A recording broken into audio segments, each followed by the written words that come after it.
Welcome to Academy Answers Podcast, a show dedicated to inspiring and providing actionable advice on life, business, happiness, success, and reaching your full potential.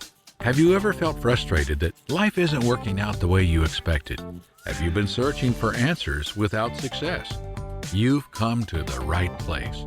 Each week, we bring you perspectives, ideas, and actionable content. We share with you proven and time-tested step-by-step strategies to help you live the life you deserve and make your dreams a reality. From health to finances to relationships to business, we provide the insights and strategies you need to reach your full potential.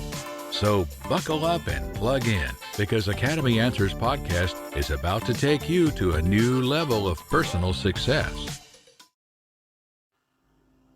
Hey guys, how you doing? Welcome to the Academy Answers Podcast. Thanks for joining us.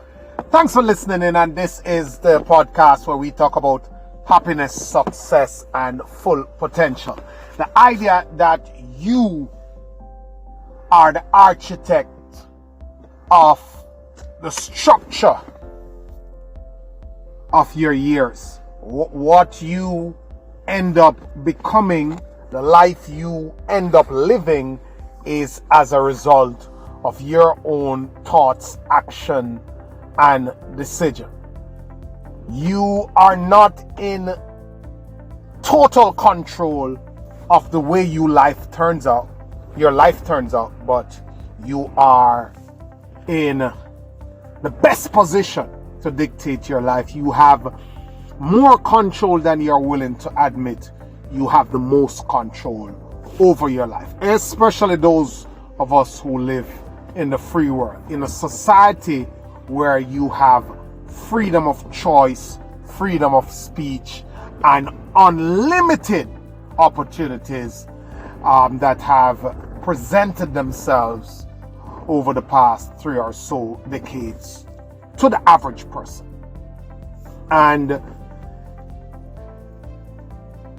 the sooner we take responsibility for our own lives, full responsibility, understand that we stand in a position of power over our own lives, and we can have a monumental impact on the way our life turns out to be. It is simply a matter of accepting that principle to be true. And for every person that have a bad situation, whether it is a financial one, a social one, a physical one, I can present to you a person who has 5 times worse that situation, who have created an extraordinarily successful life. So it is possible for you. That is one of the most difficult things to get people to accept. It is out there. They can read it. They know of it. They hear the stories. They can relate to the steps and the flow that these people actually use to get to that life. But somehow it cannot sink into their spirit. So you will walk up to the average 19, 20, 21, 25-year-old person and say to them that you don't need a college degree to make it. Half of what they're teaching you in school, if not more than half, is ridiculous. They will admit, they will agree. You will articulate to them a simple way that they can alter the course of their lives and make it to high levels of success without that college degree and that college debt. They will agree with you, but somehow there's a disconnect between what they know to be true and what they believe for themselves. It's not even logical. You couldn't even figure out why. But The real explanation is that they have been conditioned, and most of us have not even begun to come to grips with the power of our own conditioning, the subtle underlying subconscious subliminal effects that our socialization have on us, our own entire lives. So there is this thermostat that our socialization set on our lives. And every time we try to go to a certain level, our conditioning brings us right back down. And until we reprogram our minds, until we do the personal development work on ourselves to retrain the mind about what is possible and what we are created and meant for, we will continue to subscribe to a way of life that we don't even believe in ourselves, or we have all the evidence to prove is not a way to lead us to the life we want. And success is different for everybody. Some people want to be comfortable, pay the house off, have 3 investment properties, have a business, have some portfolios that make them money, and they drive a 10-year-old car, and they shop at bargain stores, and they buy the most expensive fishing equipment, and they travel and spend thousands of dollars on fishing trips all over the world. Some people want 5 luxury cars, 10 bedrooms. They want to see stacks of cash in their bank account. I'm not in a position to tell you what to want. What I'm saying is that whatever success is for you, you should have it. And you are capable of achieving. My topic really though is the hidden piece of self-awareness. And happiness is rooted in self-awareness. Until you know who you are, you'll never be happy. If you prefer to be up late at nights doing what you do, you will be a happier person than if someone forced you to wake up early in the mornings to do what you have to do or what they want you to do. We all are unique. I learned early in my social studies class that an individual is a unique being distinguished from others by special characteristics. There are some things that are wired in our genetic codes. And I am a strong believer in that, and I have always operated that way. There are people who are just not interpersonal. They're not friendly, outgoing, extroverted. That's just not who they are. Nobody taught them not to be that. They've never suddenly was made into that person. They're just not that type of person by their genetic makeup. There are other people who are outgoing, fun, jovial, interpersonal. That's their personality. Variety is the spice of life. It doesn't matter which side you're on. What's important is that whether you're introvert or extrovert or whatever labels they want to put on it, what's important is that you know who you are. Be aware of it. If you have a natural inclination to do math or to write stories or to do hair or to design, to fix stuff, if you have that natural inclination, your spot of happiness, your shot at happiness is somewhere in the zone of your natural inclination. If you like to sing, if you drive well, if you naturally build things well, your zone of happiness and income potential is right in that sweet spot of the areas that you have a natural inclination for. Sometimes you run into a bunch of people who make light of this. And I can remember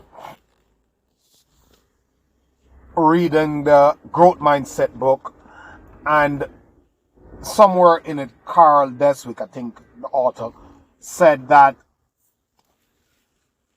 poor and middle class people watch their kids naturally excel at something and they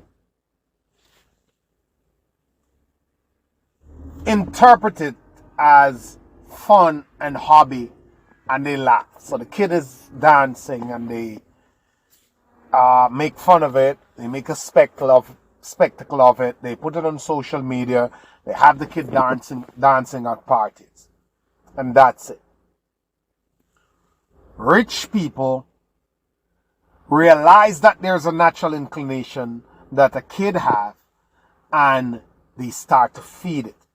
If the kid like to write, the kid's in a writing club. If the kid like to dance, the kid is in dancing class, dancing competition, dancing courses, dancing camps, and they feed that natural inclination that's in the kid so that they can have a shot at maturing that talent into something that is honed to the level of a skill and can bring financial gains.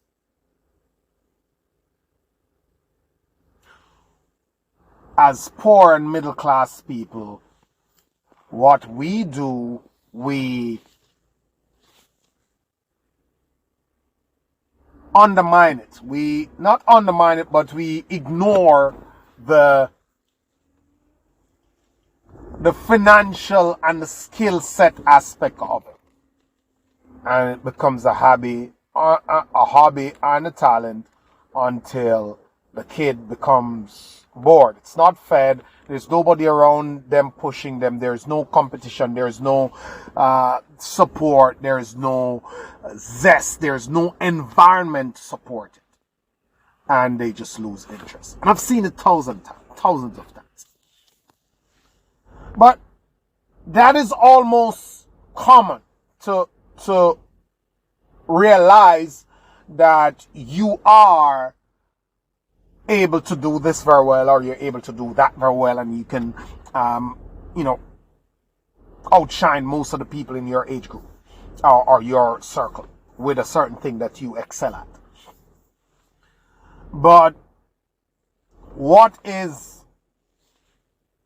missing when we speak about this in many times is not the fact that we need to be self-aware, but we also need to practice self-acceptance.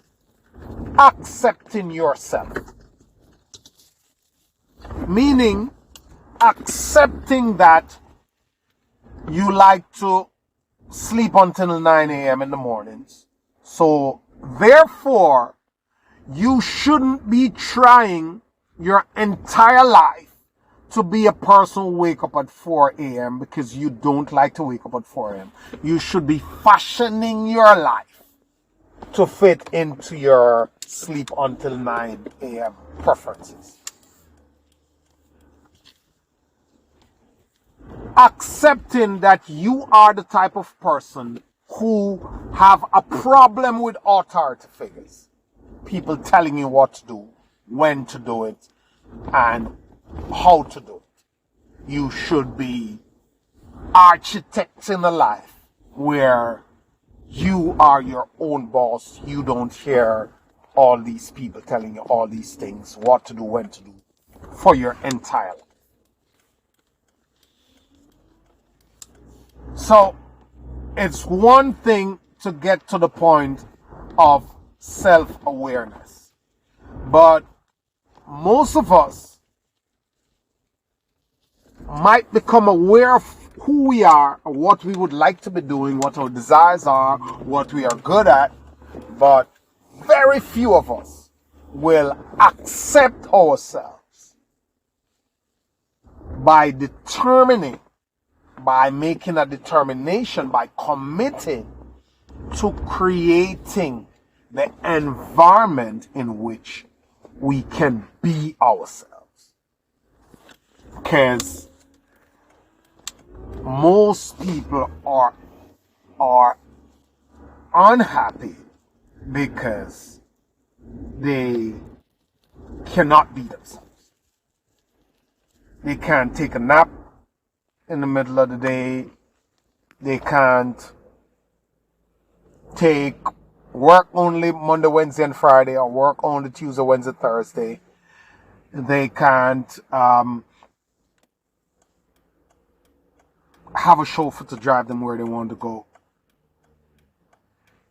They have these desires, but instead of owning them and being true to them, what they do, they live their entire lives convincing themselves why it's not possible. Trying to change, trying to underscore, trying to subdue, trying to suppress.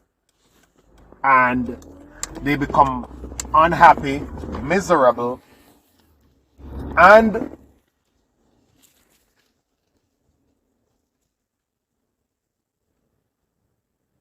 depressed without being able to put a finger on what is the true cause of their lives deteriorating into this maze of frustration and discomfort. Because self-awareness without self-acceptance is the recipe for misery. Because here is a person knowing who they are, discovering what it is that they would like to do. They talk about it at the coffee shop, they talk about it at the lunch table, they talk about it at dinner table, but they have not accepted that this is who I am and my life should be dedicated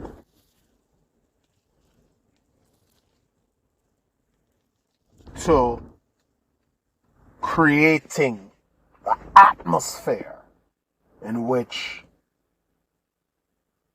this version of myself can thrive and be and come to fruition. Have a great day, guys. Always a pleasure. Thank you. See you on the next podcast.